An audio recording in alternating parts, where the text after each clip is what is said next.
we can look for clues as to someone's preferences in their nervous system, how they seek support for their motion with the rest of their body, because we'll often find that pain patterns have their roots in these favorite preferences for where they like to park themselves in gravity.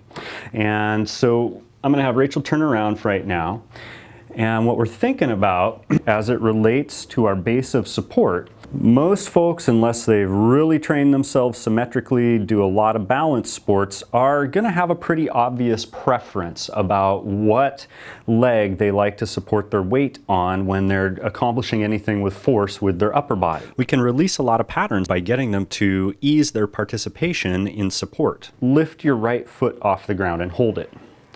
So as we see Rachel move her right foot off the ground, her center of gravity has to anchor over this left leg. All of these structures on the left-hand side of the body are tugging down into this connection with the ground, her left foot, so that the structures on the right side of her body can be a comfortable and stable place to hoist the right foot. You can go ahead and put that back down. Now go ahead and lift your left foot off the ground. And we see the complete opposite has to happen. Again, this relationship with her ribs shifts depending on what foot she's putting her weight into. And while it's on this right side, the ribs on the right are being tugged downward, so the ribs on the left can be hoisting upward. All right, you can put that down again. And I always assess my clients. I do one simple technique called the functional balancing test. It's a way that I can catch them in the act of how they like to support. Do they have a preference in a leg that's always pulling their center of gravity into it?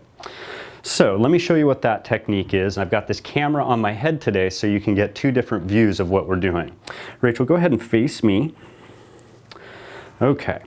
I'm going to put my arms out like this. My knuckles, you can imagine, are the bar on a shopping cart or a lawnmower. You're going to drape your palms over my knuckles like this, imagining that you're going to be pushing that cart. My skeleton or frame is the cart, and you would want to push me straight ahead. Go ahead and drape your palms. I'll ask my clients to get a sense before they start pushing of where their weight is in their feet. Compare right and left, toe to heel, outside to inside arches, just to establish a baseline of awareness. And start softly, because I don't want to fly backwards across the room, and I'll tell you which arm to start with. It's one at a time. Go ahead and push with your right arm. Harder. While your client pushes, have them notice and describe where their weight has shifted in their feet. And relax. And go ahead and push with your left arm. Once again, have your client describe where their weight has shifted in their feet. And relax. One of the things I'm looking for when I'm doing this test, I have a soft focus with my eyes down the front of her body. I'm looking for which leg they tighten into more to support that force through their arm.